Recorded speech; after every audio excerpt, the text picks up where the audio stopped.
नवरात्रि के दूसरे दिन में इतनी खुशी, इतना उत्साह हुआ कि आप तो सोच भी नहीं सकते कोई भी। मतलब कि जब हम पूजा करते हैं तो हमारे खुद को मन को इतना सुकून मिलता है कि पूछिए मत। तो उसी के बाद मेरी पूजा तो खत्म हो चुकी थी, लेकिन मैं थोड़ी देर मंदिर में बैठ गई थी। मंदिर में बैठ के मैं माता की मूर्ति को ऐसे निहार रही थी। मतलब मुझे इतना अच्छा लग रहा था ना खुद को कि पूछिए मत। हेलो गाइस, मिलते हैं मेरे आज के व्लॉग में। आज के व्लॉग में आप सभी का बहुत बहुत स्वागत है। उम्मीद करती हूँ आप सब बहुत अच्छे होंगे और मैं भी बहुत अच्छी हूँ। तो लेकिन मेरी आप सभी से इतनी रिक्वेस्ट है कि लेकिन आप सब व्लॉग को बहुत प्यार दे रहे हैं, उस सब के लिए आपका दिल से धन्यवाद है मेरे। लेकिन आपसे एक रिक्वेस्ट ये भी है कि आप प्लीज़ लाइक भी कर दिया कीजिए। तो भाई उसी के साथ था मेरा अब था खाना बनाने का नंबर आ चुका था। उसके बाद मैंने राजमा को रात भिगोया नहीं था, मैं भूल गई थी, तो इसलिए मैंने ऐसे ही बनने के लिए रख दिया था। उसमें फिर बनने के रेडी हो गया था जितना मैं पूजा खत्म करके आई, क्योंकि पूजा में बहुत लेट हो गया था, कम से कम 10 बज चुके थे मेरी पूजा करने के लिए। क्योंकि हमें मंदिर गई थी मैं, फिर खेड़े पे गई थी, फिर उसके बाद मैंने घर आके पूजा की, तो इतना टाइम तो हो ही गया था। तो उसके बाद इतना राजमा बन के रेडी था। फिर उसमें तड़का लगाया जीरे का क्योंकि और टमाटर का, क्योंकि लहसुन प्याज आजकल नहीं खा सकते हैं। तो भाई उसके बाद आ गया था, मैंने सबको खाना खिलाया। उसके बाद आया था मेरा खुद का खाना खाने का नंबर। पर मेरा खुद का खाना खाने का नंबर था, मेरा व्रत है, मैं कुछ खा नहीं सकती। तो मेरे पति, मैंने बोला कुछ खाने का मन है, तो भाई एक बारिश हो रही है तो कहीं जा तो सकते नहीं है। तभी मेरे पति बोलने लगे चल मैं तेरे लिए कुछ बना के लाता हूँ। मैंने कहा क्या बना के लाएंगे? कह रहे एक सरप्राइज है। मैंने कहा चलो ठीक है, क्या लाते हैं? देखो भगवान ही लाए आलू के चिप्स।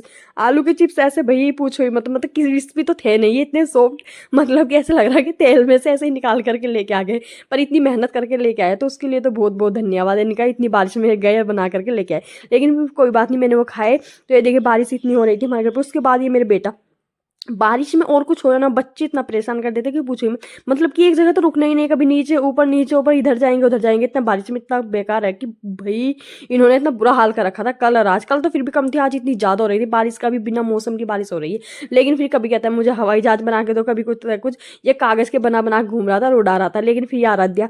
अब मैंने तो खा लिए थे थोड़े चिप्स, ये तो पूरी प्लेट लेके बैठी थी। ये कह रही मुझे तो बहुत टेस्टी लग रही है, ये तो सबसे ज़्यादा, ये तो फुलझड़ी है मेरी।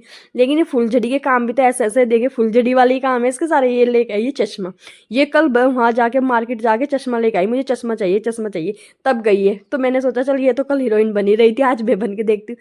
लेकिन सच में चश्मा लगा के बहुत अच्छी फीलिंग आ रही थी, ऐसा लगा था सच में हीरोइन बन गई हूँ। लेकिन ये बच्चों का चश्मा था तो ऐसा कुछ नहीं था। तो मैंने इसको थोड़ी देर लगाया फिर निकाल दिया। फिर मैं गई किचन में चाय बनाने के लिए जा रही थी। फिर मैं किचन में आके देखा हो मेरे लिए इतना रायता फैला के गए हैं, जो चिप्स खाना मुझे बहुत ही महंगा पड़ गया था। तो ये देखिए इतनी मतलब कढ़ाई में चिप्स फ्राई किए इन्होंने, दो दो तो ये रख रखे हैं झरनी। मतलब कि आलू फ्राई बनाने आए थे, ये चिप्स बना के गए। लेकिन फिर मैंने वो समेटा, उसके बाद मैंने चाय बनाई। चाय बनाने के बाद मैं सबको चाय देने के लिए गई। सबको चाय चुई दे के आऊँगी तो देख रही थी बारिश। बारिश से ऐसी हो रही कि इधर उधर जाने का मन नहीं कर रहा है, बाहर निकलने का मन नहीं कर रहा है। लेकिन भाई मजबूरी में काम तो करना ही पड़ेगा, सारा इधर से उधर जाना ही पड़ेगा। लेकिन मैं चाय चुई दे के आ गई थी, क्योंकि फिर उसके बाद मुझे अपनी जोत देखनी थी। क्योंकि जोत मैंने, हमारे जो जोत है ये हमने अखंड जोत जलाते हैं हमारे घर पर। तो ये अखंड जोत है, तो इसको मतलब कि थोड़ी थोड़ी देर में देखना पड़ता है, क्योंकि उसमें घी देखना पड़ता है, उसकी बाती ऊपर करनी पड़ती है। तो ये चाहिए, इसमें घी थोड़ा मुझको कम लगा था, फिर मैंने इसमें घी डाल दिया था। घी डाल दिया था, इसकी बाती मैंने ऊपर कर दी थी।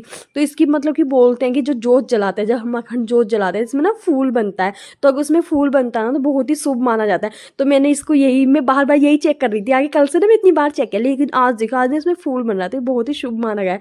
तो मतलब कि मेरा मन इतना खुश हो रहा था ना, मतलब ये देख के। तो लेकिन फिर उसके बाद मैं यहाँ से वो करके जा रही थी, इतने में मेरी बेटी आ गई यहाँ पे। इसने इतने दिन से लगा रखा मुझे नानी के घर जाना है, मतलब कि छुट्टी है तो क्या ही करूँ। फिर भाई मैंने अपनी भी चाय पूजा करके वहाँ मैं जोत वो करके आ गई थी। फिर मैं अपनी चाय लेके बैठ गई थी अपनी चाय पीने के लिए। वैसे व्रत में मुझे ज़्यादा चाय पीना पसंद है, क्योंकि चाय पीने से मेरे और ज़्यादा सर में दर्द होता है। पर शाम के टाइम एक टाइम तो लगती है कि चाय पी ले, तो इसलिए मैं चाय पीने के लिए बैठ गई थी। इधर ये बैठ गई थी मेरे पास आके, बोल रही मुझे नानी के यहाँ जाना है, नानी के जाना है, छुट्टी चलेगी आप नहीं जा रहे। अब मैं इसको बोल रही हूँ बारिश में कैसे जाएगी कैसे जाएगी, भगवान पर इसने इतना परेशान कर रखा ना कि पूछो ही मत। लेकिन फिर हमने कहा कि बड़ी मुश्किल से मैं वो कर रही हूँ। मैंने कहा वो पता क्या बोल रही कि नहीं, जब तक मुझे नानी के घर नहीं लेके जाओगे ना मैं चाय पीऊँगी, ना मैं रोटी खाऊंगी, ना कुछ करूँगी। मैंने कहा जा बेटा पी ले नहीं, लेकिन मान नहीं रही बिल्कुल भी। कह रही मुझे छोड़ के आ जाओ, छोड़ के आ जाओ, बल्कि नानी के घर जाने के लिए। मतलब कि वैसे कितना वो होता है ना, बच्चे जब छोटे होते हैं ना, मतलब तब इतना मन करता है। हम अपनी बात भी है, चाहे जब नानी के घर जाने के लिए इतनी खुशी रहती थी, अगर मम्मी नहीं लेके जाती थी ना साथ में, तब भी नहीं नानी के घर जाना है, नानी के घर जाना है। जब भी छुट्टी पड़ती थी सबसे पहले नानी के घर जाने के लिए, मतलब कि खुशी में ये होता था छुट्टी में हमें घर नहीं रहना, हमें घूमने के लिए जाना। तो बच्चों के मन में मतलब कि नानी नाना के घर का अलग ही वो मुँह होता है कि नहीं हमें वहाँ जाना है। तो मैंने बड़ी मुश्किल से कहा, मैंने कहा कोई बात नहीं बेटा हम जाएंगे इसे फुलझड़ी को। थैंक यू गाइस, मिलते हैं नेक्स्ट व्लॉग में। आप सभी का बहुत